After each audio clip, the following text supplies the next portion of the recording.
Boa tarde aí, galerinha do 7º ano B, sejam bem-vindos. Hoje, dia 29 de setembro, a prof esqueceu, está longe o calendário dela. Hoje nós vamos estar aí vendo, né, dando continuidade à nossa correção das atividades referentes ao capítulo 11. Ó, a prof está esquecida hoje. Então, vou compartilhar com vocês a respeito. Quem é Nayara, por favor, se identifique. Se puder abrir a câmera para mim, eu agradeço. Por favor. Nayara. Quem é, por favor?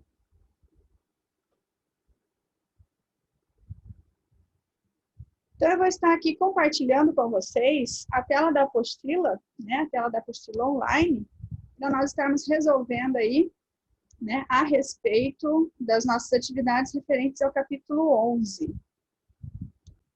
Vamos lá, compartilhando aqui a tela da apostila, para que nós possamos aí estar fazendo as atividades referentes ao capítulo 11. Concluindo, né?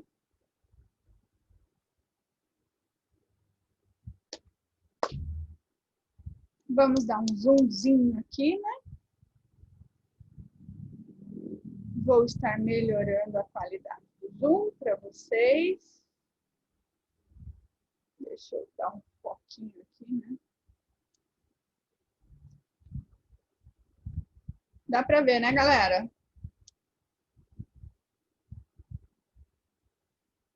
Então, vamos lá. Qualquer coisa, nós temos aí o chat para vocês estarem perguntando para a pessoinha aqui, caso eu não saiba responder. Eu fiquei de dar algum feedback de alguma coisa para vocês. Eu lembro que eu fiquei de dar para alguma turma um feedback, mas eu tenho 2 anotações minhas em branco. A do 8º e do 9º eu marquei, mas eu não sei se eu fiquei de dar algum retorno de resposta para vocês. Ficou 2 anotações minhas em branco e eu não sei se é da turma de vocês ou da turma do 7º da manhã, que está 7º. Os 2 7º, na verdade, estão em branco. E eu não sei qual turma que seria. Então, vamos lá. As vacinas, né, tornam o organismo resistente a determinadas doenças. Sua atuação consiste no quê, né? Em quê? Em estimular o corpo a produzir células de memória capazes de combater os patógenos, né? Daqui a pouco, a hora que abrir o chat aqui, eu vejo, tá? Que eu já recebi uma perguntinha aqui, um feedback. Tranquilo aí, então? Questão a letra A. O número 2, ele fala assim, o calendário de vacinação do Ministério da Saúde é composto por muitas vacinas diferentes. Por que que ele é tão diverso, né? O calendário aí é um calendário de vacinação dos mais amplos aí. Ele é diverso porque as vacinas são específicas para cada tipo de patógeno. Não tem uma vacina, ou 2, ou 3, que vai pegar amplo aspecto, né? A gente não tem isso nas vacinas. Então, elas são bem específicas. Essa especificidade faz com que tenha um calendário grande, né, a ser cumprido. Então, em geral, aí a vacina para prevenir uma doença não funciona para prevenir outra, tá? Numa outra turminha, que é da 7ª da manhã, a gente estava conversando a respeito disso, e um aluno virou e falou assim, mas por que que tem? Ele fez justamente essa pergunta, por que que tem tantas vacinas? Porque cada vacina é específico a um tipo de doença, a um tipo de patógeno, tá? E aí tem o segundo pontinho da pergunta da número 2. Por que em algumas delas, como a polio, né, e a DTP, é necessário tomar um reforço após anos? E aí, essa explicação que está aqui, que o reforço da vacina é necessário porque em alguns casos há uma diminuição da memória imunitária para a doença ao longo dos anos.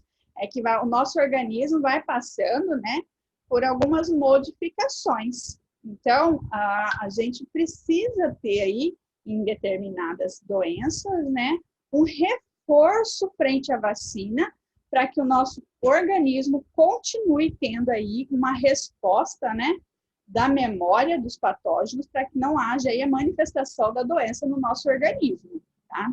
Então, aí é preciso estimular a produção de novos anticorpos, que é o que acontece aí com a febre amarela. A gente toma a febre amarela e depois de um tempo a gente toma novamente, né? E para quê? Para que a gente tenha aí o estímulo da produção dos anticorpos, tá? Alguma perguntinha até aí? Eu vou descompartilhar para ver ali a pergunta, porque não abriu o chat aqui para mim. Inocular seria, Antônio, a parte de você separar o patógeno de forma a deixar ele restrito a um tipo de ambiente só. A inoculação, ela é feita geralmente em laboratório, para que essa inoculação seja mais eficiente, né? Lá atrás, quando começou a variolização, ou seja, perdão da palavra, que eu esqueci como pronuncia, a separação, o que era, quando naquela época, o que era inoculação? Era separar as cascas das feridas, para que fizesse, né, o uso disso in loco, ou seja, em um indivíduo, inocular, colocar em um indivíduo essa casca aí. Então, o inocular é quando eu estou fazendo uso daquele no loco só, no indivíduo só, tá? Respondi, não respondi, ficou mais ou menos, meia boca, quer mais alguma coisa? Dá um feedback aí que a prof fala mais. Beleza, Antônio? Se tiver alguém vendo tela preta, gente, no compartilhamento, me avise. Alguém está vendo tela preta da apostila? Se não tiver, tranquilo, eu vou continuar aqui na questão número 3. Nariana agora apareceu de novo. Nariana.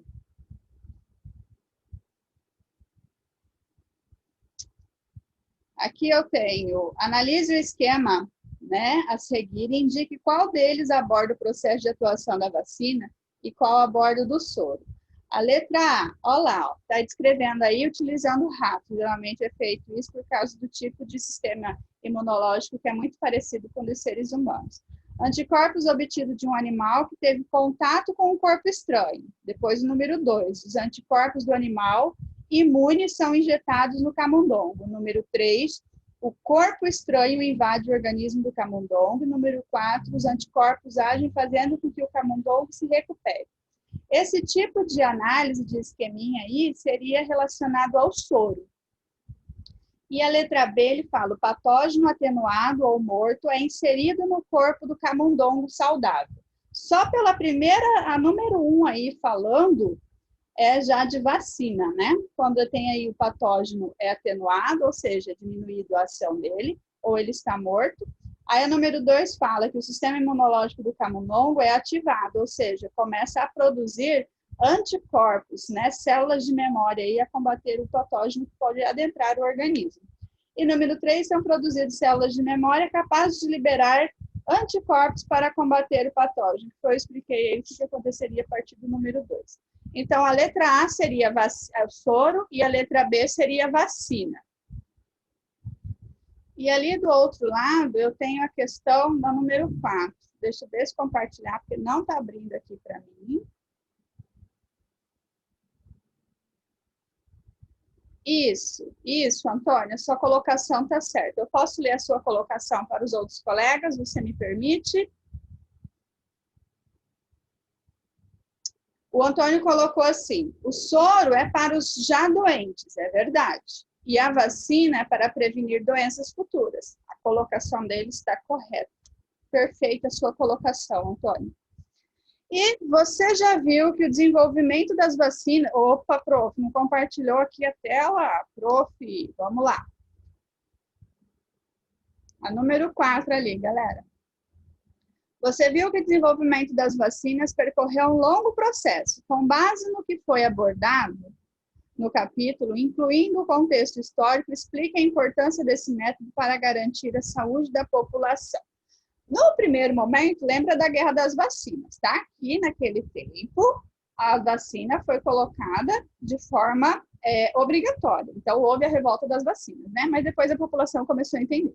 Então, está falando assim, que com as vacinas foi possível evitar ao longo do tempo que milhares de pessoas fossem contaminadas por diferentes doenças, inclusive algumas que podem ser fatais.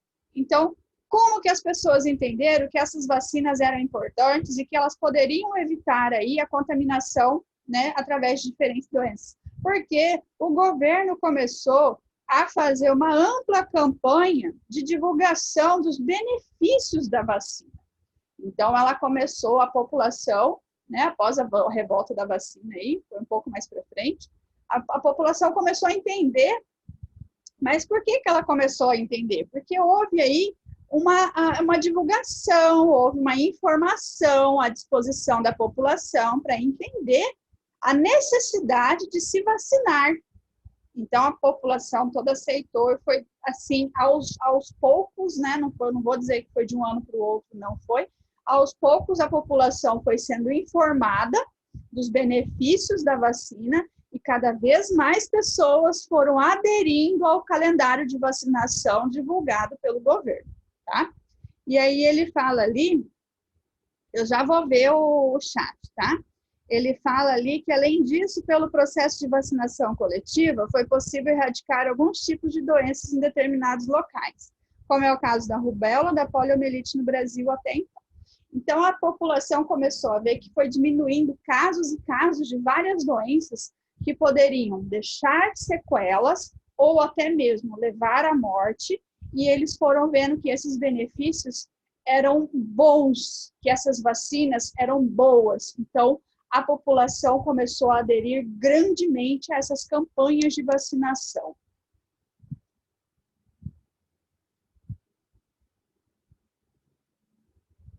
Exatamente, Antônio, que isso mantém a população segura, já que diminui o risco da contaminação. Exatamente. É esse pensamento que nós temos que ter agora na época da pandemia, que toda vacina que está sendo produzida é para segurança da população. Quando a gente fala de imunização, né, a respeito de qualquer doença que tenha já uma vacina, é para trazer essa segurança, né, diminuindo o risco, né, de sequelas pela doença ou até mesmo o risco de morte, né, risco de morte, certo? Das pessoas que podem adquirir o tipo de vírus ou bactéria que já existe um tipo de vacina sobre isso, né? Então, o que a gente leva a entender? Que as vacinas têm benefícios, têm mais benefícios do que malefícios. Prof, mas você está falando que vacina tem um malefício? A gente tem uma porcentagem de pessoas que podem ter alergias, podem ter algum efeito colateral, mas é tão mínimo, tipo assim, 1 para 1 milhão de vacinados, né? Dependendo da vacina, e até mais, que pode vir a aparecer ou apresentar algum tipo de reação. Mas é muito raro, porque as pesquisas são muito seguras frente aos benefícios que essas vacinas trazem a nós, né, a população no geral.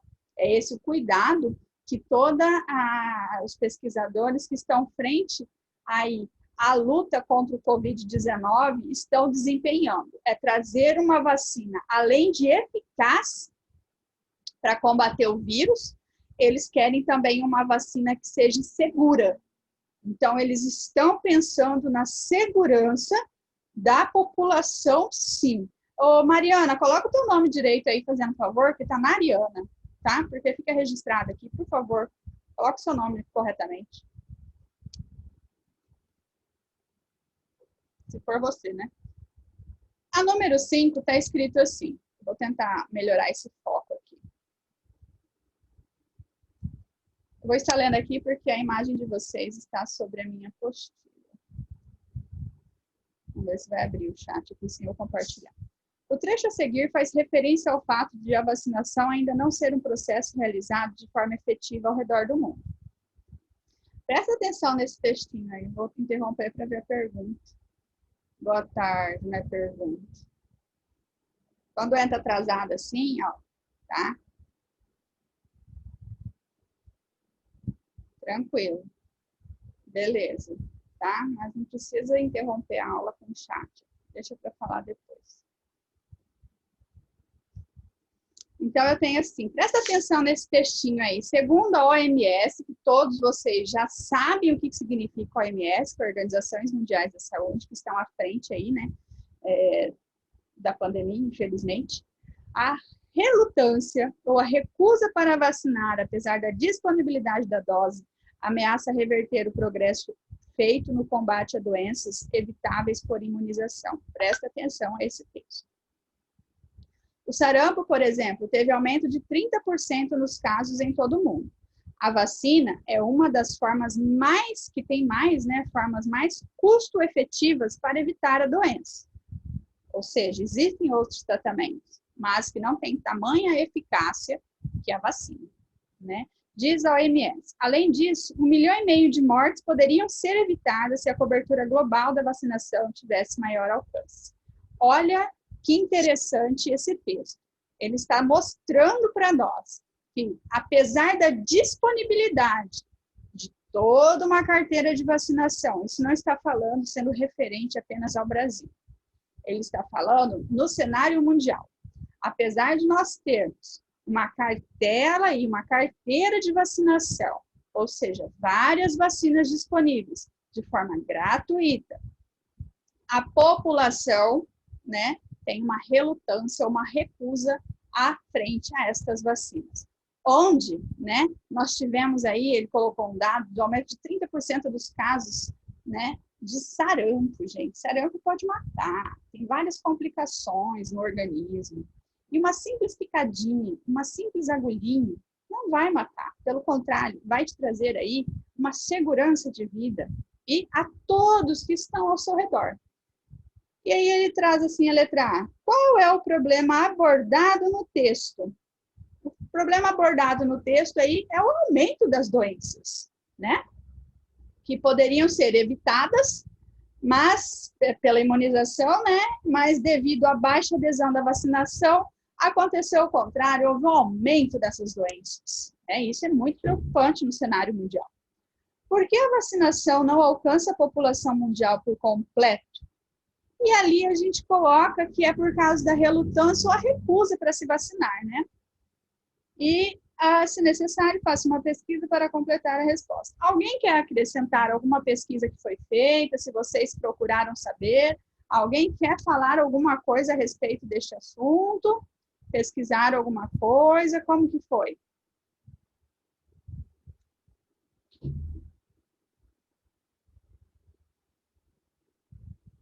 Ok, Mariana, entendi. Alguém quer falar alguma coisa disso, da resposta da letra B? Então, assim, qual que é, por que as pessoas não procuram, né? Primeiro é por causa dessa rede de não é nem informação, é de desinformação que a internet possibilita fazer as pessoas. Em vez dela informar, a rede da internet, principalmente as redes sociais, elas trazem desinformação à população. Por isso que eu vivo falando para vocês que vocês precisam filtrar aquilo que é lido, visto e escutado. Porque, em vez de informar vocês, o que pode acontecer? Pode desinformar vocês. Isso é preocupante. Isso acontece em relação às vacinas. Por causa dessa desinformação frente à eficácia, né, espetacular das vacinas, que já estão amplamente comprovadas, a população deixa de vacinar os seus filhos, deixando eles aí extremamente vulneráveis a vírus mortais, assim dizendo. Isso é preocupante, porque ele não vai colocar em risco só a vida de uma pessoa, mas de todos aqueles que estiverem ao redor dele. Porque, geralmente, quando essas pessoas não estão imunizadas, quando ela pega uma versão do vírus, é uma potênciazinha bem maior. E se passa do tempo de vida de se pegar, por exemplo, geralmente a gente vê escrito aí rubéola, sarampo, catapora na infância. Essas doenças, na vida adulta, elas têm uma outra gravidade para o corpo. E a gente tem que levar isso em consideração. Se a pessoa não está imunizada, são doenças que podem sim levar à morte. Então, isso é preocupante. Por isso que nós precisamos estar ligados ao calendário de vacinação.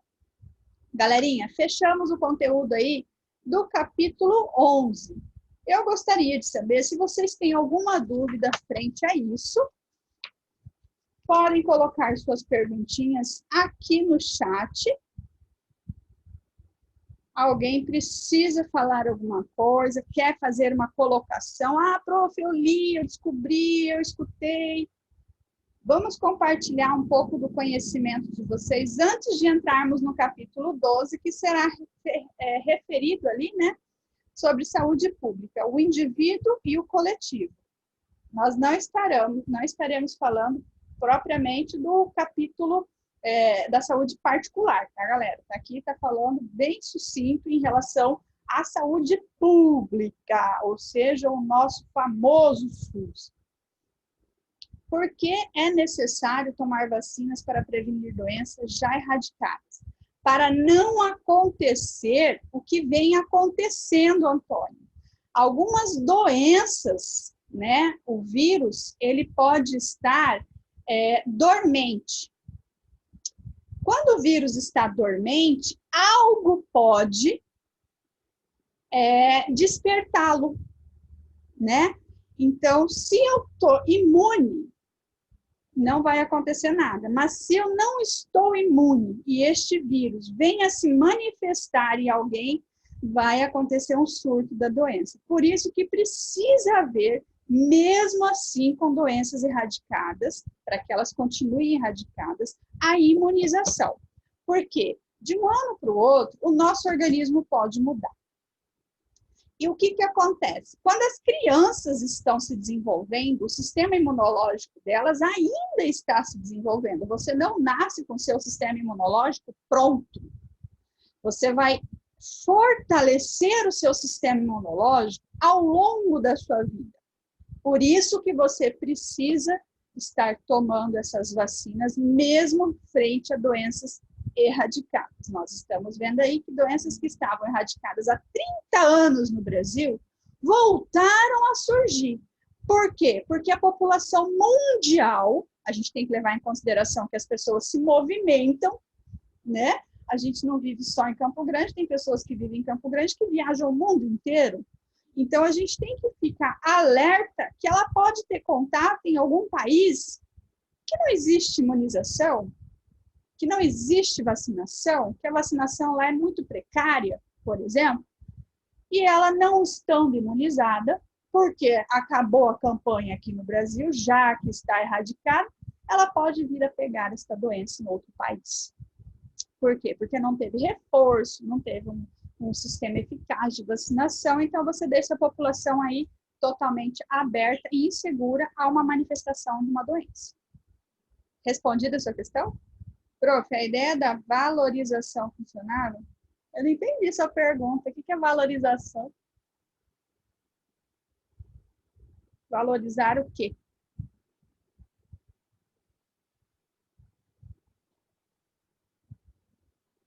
Se você estiver falando, tá? Agora pensei na pergunta. Se você estiver falando a respeito da variolização, isso, da variolização, claro que funcionou. Se funcionou. Como que eu sei que funcionou? Porque nós estamos com uma carteira de vacinação pronta, porque a variolização lá atrás eles viram que funcionou, que deu certo. E em cima de todo o sucesso da variolização que teve na Europa, no Oriente Médio, na Ásia, houve também, né, a disseminação do conhecimento, que a partir da variolização e também com os avanços tecnológicos, chegamos à tecnologia usada hoje nas vacinas. Então, a variolização funcionou, sim. Se funcionou lá no século 17, 18, né? Com toda a falta de equipamento e conhecimento, foi um chute no escuro, sem nenhum conhecimento, e deu super certo. Ótima pergunta, Mariana. Nariana, né, Nariana? Variolização é o correto. É isso aí mesmo. O Antônio já tinha colocado para mim. Tranquilo. Mais alguma pergunta, gente? Então, semana que vem, nós estaremos debatendo o assunto sobre saúde pública, certo? E aí, eu deixo a dica para vocês. Escutem a aula do Portal do SAS, do capítulo 12, assistam a videoaula de lá. E aí vocês vão ter conteúdo fresquinho na cabecinha para vocês estarem debatendo o assunto comigo também na próxima aula. Falou, galera? Beijão para vocês. Até semana que vem. Tudo de bom. Bom restinho de semana aí. Não esqueçam de se hidratar porque está muito quente. Beijão. Fui.